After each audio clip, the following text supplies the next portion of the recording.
Rhonda, and I'm back to review the Unteachables. We're starting off on chapter 29, and this is from Parker's perspective.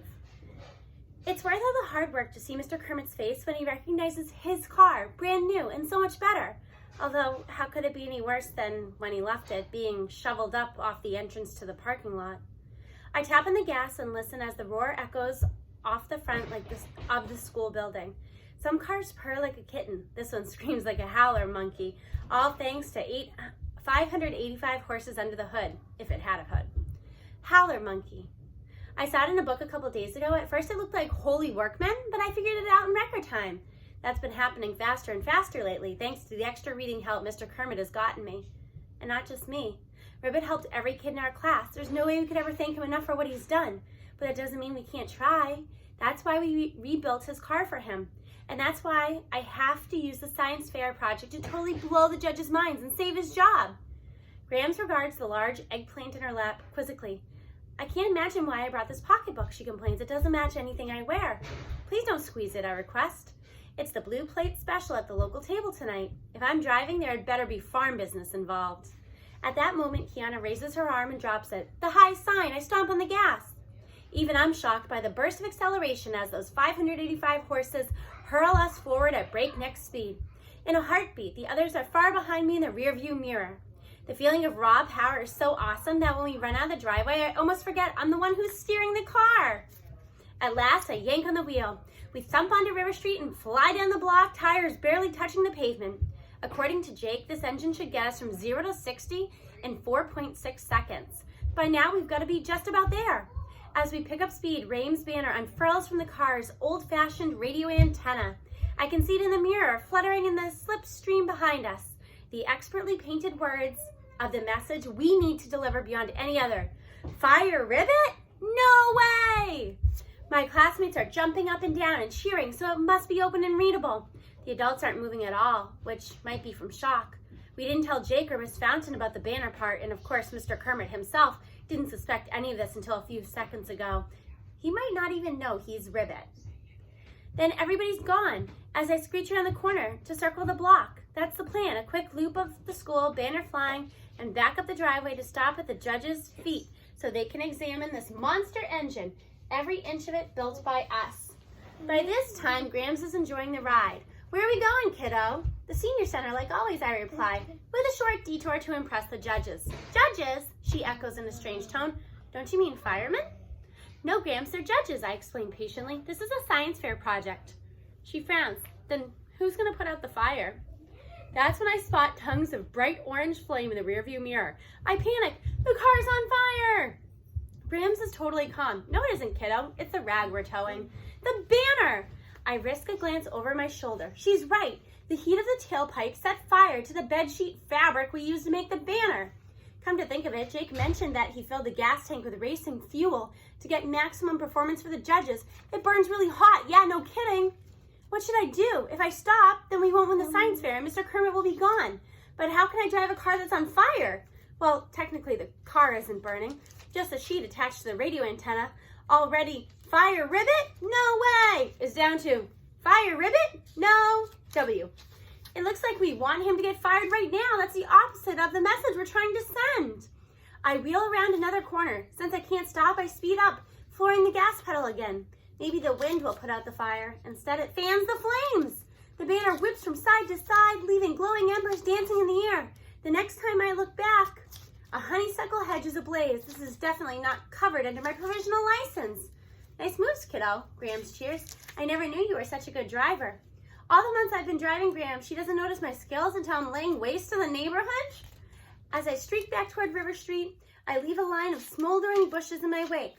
Black smoke hangs in the air. Now the banner is down to Fire Rib, which sounds like an ad for a restaurant. All along the sidewalk, people are shouting and pointing and scrambling to get out of the way of the swirling sparks. Breathing a silent prayer, I make a final turn onto River Street and streak up the school's driveway. Even though this is a disaster, there's only one place to go, back to the judges. Remember, our project isn't banner making 101, it's the internal combustion engine. And that part works pretty amazing. What? Hey, Nana, give us some banana. Okay, cool, you can have a banana. Suddenly, some guy in a suit steps from the parking lot right into the road in front of me. I slam on my brakes, sending the car into a skid. At that last second, the suit guy hurls himself out of the way, somersaulting through the flower bed. The car fishtails around and lurches to a halt right before the judges. Mr. Carstairs runs up with a fire extinguisher and puts out the burning banner with a sea of foam. All that's left is a single word hanging limp from the antenna. Fire. Like we didn't already know that. Half the science fair is out on the lawn gawking at me in a horrified silence. I see the thing I've been rehearsing all along. Ta-da! Doesn't go over as well as I expected. Jake rushes to help Grams out of the car. The eggplant drops to the pavement and splits open. Miss Fountain comes for me. From the direction of the flower bed, the guy I almost hit marches up, red with fury under a layer of mud that cakes his face in expensive suit. Oh man, it's Dr. Thaddeus, the superintendent. Who's the driver? He rages. I'll have you arrested, you lunatic. How dare you? His voice trails off when he realizes he's talking to a kid. It's an awkward moment. None of the adults have the guts to say anything because most of them are teachers. And this mud ball is their boss. The only person who speaks up is Grams. Who do you think you are? She storms at the stunned Dr. Thaddeus. You ought to be ashamed of yourself, a lowlife who hasn't got sense to put on a clean suit. Where do you get off yelling at my grandson? My grandson? Then she says it. My grandson, Parker. Parker. She called me Parker. A lot of crazy things happened this morning, like when our banner caught fire and the eggplant got ruined, and I almost killed the superintendent, obviously. But for me, today will always be the greatest day ever because Grams remembered my name. Right? No, thank you. So we're moving into chapter, Alex, out of the way, 30, which is told, love you too, from Aldo's perspective. Just because you've got anger management problems doesn't mean there isn't plenty to be ticked off about. Second, the internal combustion engine finished second in the district science fair. It would have been better to finish 150th than to come in so close to winning, only to take an L. I don't care about the trophy. You can find that plastic junk in the dollar store, but we were a hair away from saving Ribbit. If they gave first place to a bunch of dweebs whose teacher didn't even need saving, I barely remember their project, some windmill thingy, no one's ever going to forget ours. Definitely not the fire department who had to spray down all the bushes and trees because of the containment, whatever that means. Miss Fountain tried to make us feel better. You can't take this personally, she tells us Monday morning. Your project was just as good as the wind turbine, but clean power is very hot these days. Hot, I echo. We set the whole street on fire. What could have been hotter than that? She's patient. I mean popular. People care about the environment. Your project was wonderful, but the internal combustion engine is last century. How do you think everybody got to the science fair? Barnstorm challenges. They drove internal combustion engines. I'll bet nobody came by wind turbine, Elaine adds in her usual rumble. Miss Fountain just sighs. I can't be mad at her. She wanted this every bit as much as we did. It was Ribbit who showed me that teachers aren't always the enemy, even when they make you do work or yell or take your rabbit butts away. If it wasn't for Ribbit, I never would have heard of where the red fern grows, which I'd be done with by now if we didn't drop everything to work on the science fair. I can barely picture my life before I knew about Billy, Old Dan, and Little Ann, who feel like real people to me. Except Old Dan and Little Ann, who are dogs. Poor Mr. Kermit, says Kiana. I can't believe we let him down. I don't want any more talk of that kind, Miss Fountain lectures sternly. You didn't let him down, just the opposite. He's prouder of you than he's ever been in class, and he loves his new car. Then how come he was afraid to drive it home from the science fair? Mateo asks. That was just because of the racing fuel, she explains. Once Jake drained all that out and put in regular gas, Mr. Kermit was fine. He has the cutest nickname for it. He calls it the Cocoa Nerd. Isn't that adorable? Miss Fountain thinks a lot of things are adorable. That's not my style. Maybe Vladimir, in a lizardly kind of way, and Old Dan and Little Ann, although I never met them in real life. Anyway, Ribbit might be psyched about his car, but he isn't psyched enough to come to school today. Even worse, her sub turns out to be Dawn of the Dead again. To be honest, she's not as mean this time around. Some of that might be because we're so depressed about losing Ribbit that nobody has the energy to give her a hard time. We drop a few textbooks, but our hearts aren't in it enough to get the timing right. Who can buzz out a fake power hum when the best teacher in the world is getting shafted and you could have helped, but you failed? We deserve Dawn of the Dead. We deserve someone meaner than her. I can't picture who that would be. Mateo probably knows. When she tells us to work, we don't argue with her. We don't groan and complain. We don't even goof off.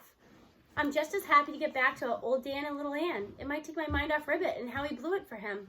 Dawn watches us for a few minutes and she sighs and says, "All right, let's hear it." We stare at her blankly. "Come on, something's eating at you. Tell me what it is," she persists. It's like the dam breaks and we all start jabbering at the same time. Our teacher's getting fired for no reason at all. It's not fair. That jerk, Dr. Thaddeus, hates Mr. Kermit. He's worse than the Dementors. I should have to run him over when I got the chance. It goes on and on. We never run out of complaints about how awful and unfair it is. It's the first time I've ever been in a class where everybody else is just as mad as I am. And we can't all have anger management issues. Sometimes mad is exactly what you're supposed to be. The amazing part is Dawn of the Dead doesn't chew us out or shut us down. She listens, which can't be easy with all 7 of us. Tessa, get off that. Get off that. Wow. Get off, because you're going to knock my phone over. Get off. I want to sit on it. Get off, please. I don't want it. She listens, which can't be easy with all 7 of us yelling at each other. And she has a long conversation with Miss Fountain, who comes to see what all the racket is about. The 2 of them are in the hall talking for what seems like forever. Finally, the substitute walks back into the room and faces us. "Well, it seems as if I misjudged you young people." She's wrong about that. Anything bad she thought about us last time goes double, because we had the opportunity to help Ribbit and we came up empty. Until next time, we'll start with chapter 31 and we are getting towards the end of our book. I will see you then. Bye.